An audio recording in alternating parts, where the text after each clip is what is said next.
So, we're moving forward into the next session. We really got you guys on a marathon today, a marathon. But the next session looks into the historical aspect. And in the first instance, what we're going to be looking at is a film. A presentation. So this is the oral history aspect, Surviving Storms Past. We're looking at the histories of women farmers from the northeast of Dominica, and they're telling their stories of how their farming has shifted. And some of it touches on and is related to particular hurricanes, but also more broadly how their relationship to their farming has shifted throughout their lives. So they're telling their stories in relation to the hurricane, but not simply about the hurricane, but about life more broadly. So in the first instance, Cecilia, who is the project lead on this part, Cecilia Green, so a historical sociologist whose work focuses on many aspects of Caribbean history, but who is born and raised in Dominica, and much of her work focuses on women's histories as well. And so she's going to tell you a little bit more about this aspect of the project, and she also collaborated on it with Annabelle Wilson, who of course is here. So as we open out into the discussion afterwards, we want to try and get Cecilia in via the stream. But if we're not able to get her in, then Annabelle will be part of the discussion, and I'll help along with it too. And we've also got some films which are attached to this, so we might be able to just see some brief clips from those films. Thank you for inviting me to be part of this symposium and the opportunity to share a few details about the Women Farmers Oral History Initiative. In this initiative, we sought to make a unique contribution to the overall Surviving Storms project, considering especially the project goals of mapping Dominica's environmental and social vulnerabilities to climate change and extreme weather events on the one hand, and its physical, social, and cultural assets and strengths in facilitating both climate preparedness and creative mitigation practices on the other. In seeking to record and share the life histories of longtime women farmers, we considered the importance of farming as the lifeblood of the economy and the key to sustainability, as well as its special vulnerability to storms and to shifts in climate patterns. This, of course, is especially true in Dominica, where 2014 figures indicated that around 80% of households farm in some capacity, and agriculture employs 40% of the workforce. We also considered the uniqueness of the woman farmer as residing at the intersection of several key economies and ecologies: the domestic and agro-processing ecology, the household and farming ecology, the village ecology, and the commercial and export agroecology.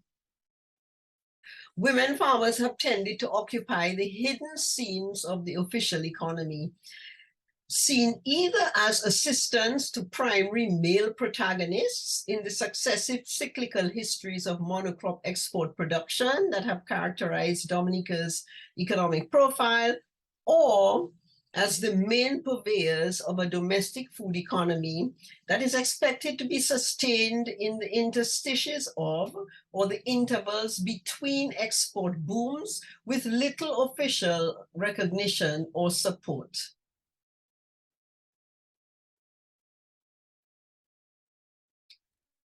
Our team sought to create an archive of women farmer life histories, on the understanding that their lifelong experiences as farmers mirror the history and challenges of agriculture in Dominica, both at the center and in the margins, in order to place their stories of survival and recovery from disastrous climate events within the larger context of their long-standing and largely unheralded roles as domestic food producers and stewards of the land.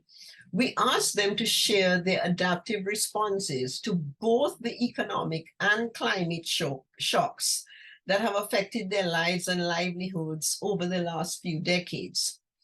Not only have they suffered through all the devastating storms of Dominica's recent history, but their lives also map onto the history of the rise and fall of bananas as up until recently, the linchpin of the Dominican economy. In tracing their lives, we therefore trace the patterns of triumphs, disasters, and recoveries that characterize that history, as well as the less known history of supplying local and neighboring island food markets. As we know, that less known history has been obscured by the myth of the backward small farmer, especially when that farmer is female. Also, we didn't want to just present a story of women farmers as casualties of the global economic system or of global warming and climate disasters. To underscore the role of women producers as agents and makers of history, we teamed up with a vibrant organization of women farmers, inviting them to be active participants in the documentation of their own lives and to share with us some highlights of their resilience and self-empowerment. You know, how they had come together to provide mutual support, to solve problems, to develop cooperative practices, to advocate on their own behalf, to share planting information and techniques, to develop new projects, and so on. We chose to work with the Northeast Women in Agriculture movement. This is an organization of over 10 years standing, which included members from Marigot, Wesley, Woodford Hill, and Calibishi, all of these being northeastern villages. This group was actually also invited to take part in another CCC initiative involving the design and demonstration of a simple rainwater harvesting system and the installation of prototypes on several of the women's farms. In fact, if I can shift, you'll see that, well, shift this way. Okay, this is not working. Let me see. So what it says here, what it shows here is them proudly displaying the certificates from the rainwater harvesting project that I just spoke about. Okay, let's move on. Okay, what participatory methods did we use? Very, very briefly, we conceived of the project as A, a collaborative, and B, intergenerational endeavor, bringing together women farmer elders willing to tell their stories and a small number of youth willing to record those stories. To that end, we saw two kinds of partners, both through pre-existing groups, women farmers as oral historians and youths as co-documentarians. So we added an intergenerational component to the project by inviting a youth-based nonprofit organization called the I Have a Right Foundation. Assisted by youth volunteers from Create Caribbean, a CCC project partner organization, to participate in the collection of the women's life histories. The intergenerational component was a very deliberate one, intended to bring farmer elders as narrators of their lives and of critical pieces of Dominican history into dialogue with a small cadre of young persons from both farming and non-farming families who would act as interviewers and recorders. You will see that the interview with Nurse Judith, as she is known to everyone in the community, a retired nurse and farmer. That interview was conducted and video recorded by two young women from the I Have a Right Foundation who participated in a media skills training workshop in preparation for the recording. The resulting 15-minute film in which Judith Peters narrates stories of her experiences as a farmer and member of NEWAM is a proud accomplishment of these young persons. We can actually take a quick look of, so here we have Sydney Thomas, who is holding the cameras, doing the camera work, and Tiana Smith, who is doing the interview, and Naomi Celestine, all of them actually from the I Have a Right Foundation. Who are these women farmers? Very quick profile of the typical NEWAM member.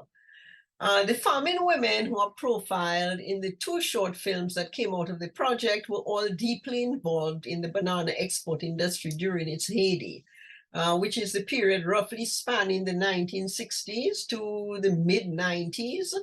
Many of them grew up in the industry, some of them recounting vivid stories of assisting their parents in its early days.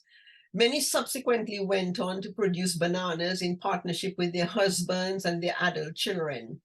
Before its effective demise about 20 years ago, just around the turn of the century, the industry had provided them and their families with a consistent, stable, and relatively robust, if occasionally uncertain, livelihood, affording them the means to educate their children, build or improve family homes, and buy working vehicles. Three accomplishments that they often spoke about with great pride. These farmers actually survived the painful downfall of the EU protected market for ex-colonial suppliers from the ACP countries, as well as the short-lived fair trade experiment that followed. And they struggled to continue working in the occupation that many of them loved, but now, of course, without a guaranteed market, without government subsidies and extension service privileges, and often without assistance from their husbands. Many of their husbands were now retired from farming or were now ailing in their late 60s and 70s and even 80s. In these new and challenging circumstances, the women turned to alternatives in order to survive, experimenting with new crops and cultivation techniques, staying on the lookout for new local and regional markets, developing new trading partnerships, making use of various NGO support opportunities, delving into spin-off cottage industries like agro-processing and handicrafts, and proactively coming together with other struggling female farmers and agriculturalists like themselves to form a Women in Agriculture organization. And I can show you some pictures of these women in action, just very quickly. Okay, I think this is the occasion of the installation of the rainwater harvesting system on some of the farms. Okay, let's go quickly to a description of the project, a step-by-step description of the project. There were two kinds of testimonials that we wanted to collect.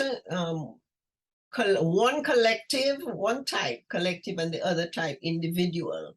So we actually originally had planned to do two focus groups with the women, with the members of the organization, and about 5 individual life histories. Because of COVID and a number of lockdowns and curfews that were imposed, we were unable to achieve those goals. However, we did manage to, you'll see in the end, we did manage to conduct 3 video interviews. I also did 1 in-depth audio interview, and we had 1 focus group with the group of women. So first, we had a focus group with members of NEWAM.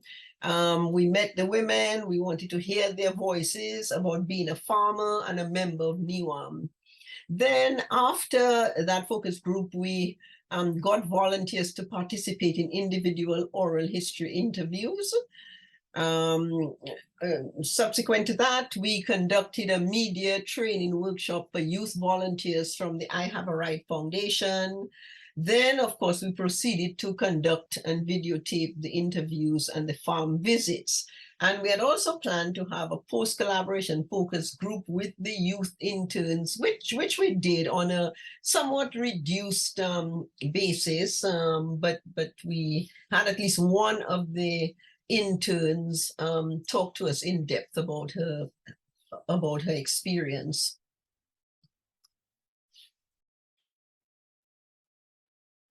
So the key project participants were the 9 women farmers and who both attended the focus group, and they were also involved in the rainwater harvesting project. All members of NEWAM, of course. They were our key informants, both within the focus group and, of course, those who volunteered to do individual oral histories. Then the 4 youth interns, 2 from I Have a Right Foundation and 2 from Create Caribbean. The Create Caribbean folks, you'll see, actually helped to coach the I Have a Right Foundation interns because they have had previous experience. As I said before, Create Caribbean is a partner organization of the CCC project. Myself, of course, and Dr. Annabelle Wilson, CCC project manager, and I think she's also research associate and also a co-investigator on this particular project. Just very quickly showing you basically some pictures from the youth training workshop here. There were various lectures and also demonstrations. So it was a number of us who did presentations, and of course, missing here would be Dr. Adam Philogen himself, and one of his colleagues from Goldsmiths, who actually did quite a lengthy media training presentation. It was sort of the highlight of the workshop, actually. And of course, they were, as well as being coached in how to conduct effective interviews, they were also coached, by their peers in the Create Caribbean group in handling, using, and taking care of the video camera equipment. Okay, here we have a picture of Sydney on the right, who is one of the interns from the I Have a Right Foundation, and on the left we have a member of Create Caribbean. Okay, so I want to very quickly share some excerpts from the interviews. So Octavia Hunter, one of the 2 women I ended up interviewing in great depth, who also happens to be the president of the organization, also happens to be an award-winning farmer. Actually, both of the women I interviewed are award-winning farmers, both nationally and actually sub-regionally, within the Organization of Eastern Caribbean States. Very, very impressive women. So Octavia Hunter, for example, talked about having to meet one challenge after another. The loss of the banana industry that had sustained a steady expansion of her family income and family security for decades. The loss of government subsidies and commitment to small farmers. The closure of Bellows, the only long-standing local agro-processing enterprise to which many of them had turned to sell their crops of peppers and passion fruit. The impact of Hurricane Maria and other climate disasters. The failure of some of the new crops she and her fellow farmers had experimented with, mounting irrigation needs exacerbated by a change in climate and unprecedented extreme weather fluctuations, the unsustainably low prices offered by Dexia, the government import-export agency to which she and others turned only as a last resort, usually as an alternative to dumping crops left on their hands, and always the unpredictability of fragmented and inconsistent supply relationships with hucksters, supermarkets, hotels, small vendors, and individuals, including tourists. These micro-scale transactional trading relationships could hardly be said to amount to a market, so that one of the most common cries we heard in talking to the women farmers, both individually and collectively, was the need for regular, reliable, and secure markets for their products. From Lillian Marsley, treasurer of NEWAM and also an award-winning farmer, we heard individual stories that are often left out of mainstream accounts of what farmers do. So Lillian told of a typical day in her life when her children were small, having to stay behind to cook lunch for her children and transport them to school after her husband had left for the garden, then joining him in the labor-intensive work of deflowering and sleeving the bananas, which according to her involved hours of standing on a ladder and having frequent falls, then leaving again to pick her children up at 3:30 p.m. As she pointed out, having a transport made it possible for her to combine all these activities in a single day, something she would have been unable to do before. But of course, this kind of constant juggling act fell mostly on women. So, you know, in both the collective and individual interviews, one common theme was striking. All the women described a special love of farming and a commitment to learning new techniques to improve their yields in terms of both quality and quantity. The women as a group have eagerly participated in various workshops and demonstrations, which have introduced them to new crops, new techniques of cultivation, and new small animal husbandries like rabbit rearing.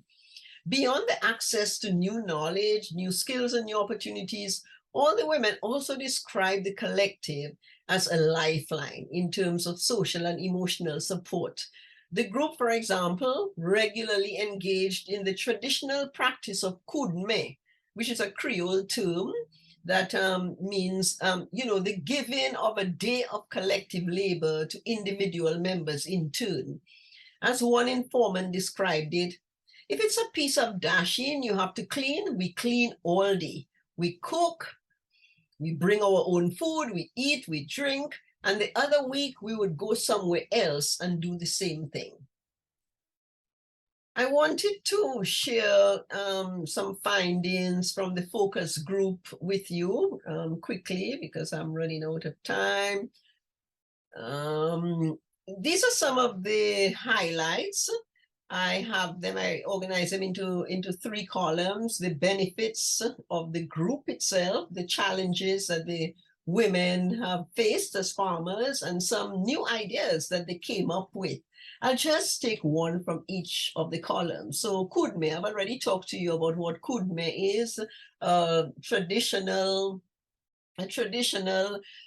Creole practice, also referred to as journée, the idea of, you know, giving a day to sort of your fellow farmer in turn, so that, you know, one day everybody comes to your farm and then you go with others to another member's farm at another time.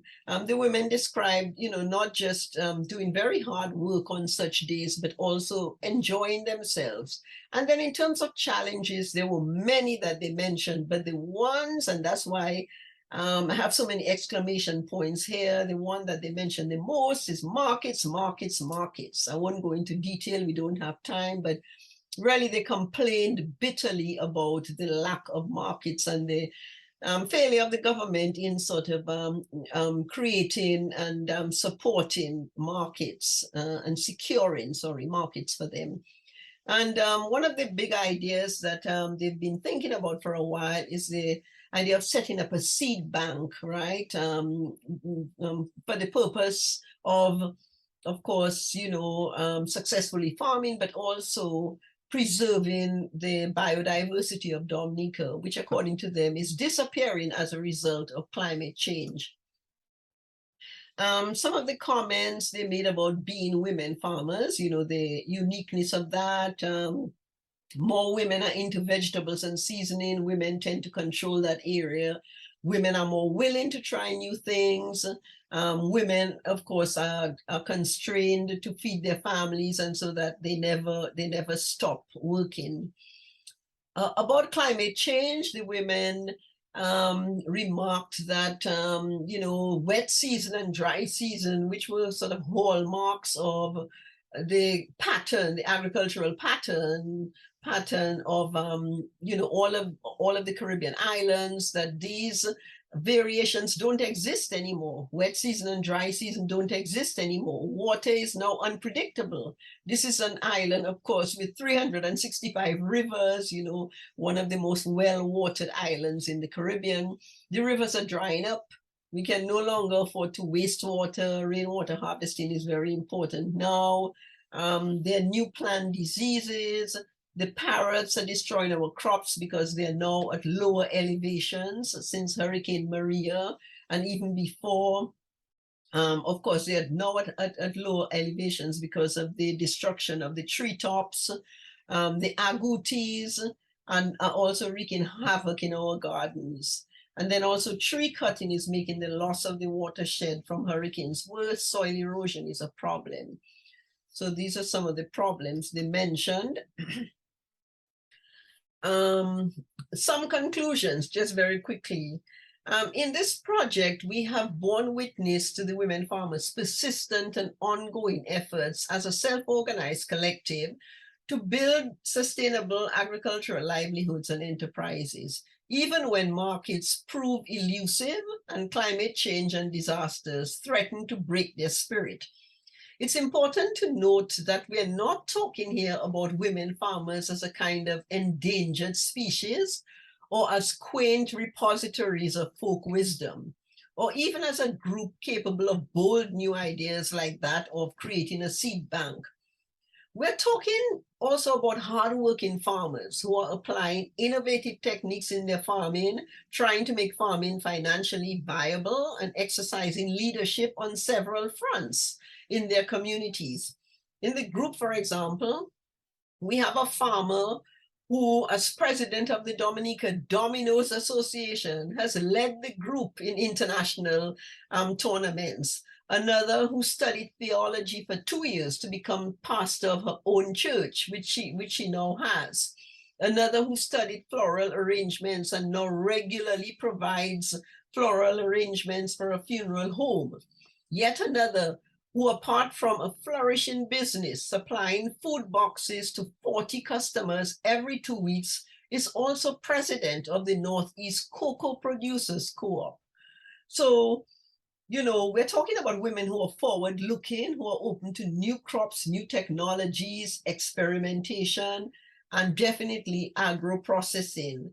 One of the things, of course, that we are most concerned with, having sort of been witness to their lives, is that they don't get the respect they deserve, and that ignoring their accumulated and collective wisdom and experience, their love of farming, their economic contributions, and eagerness for agricultural sustainability amounts to a big loss for Dominica.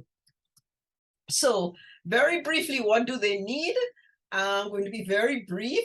They need respect, recognition, and acknowledgement for both their past and present roles.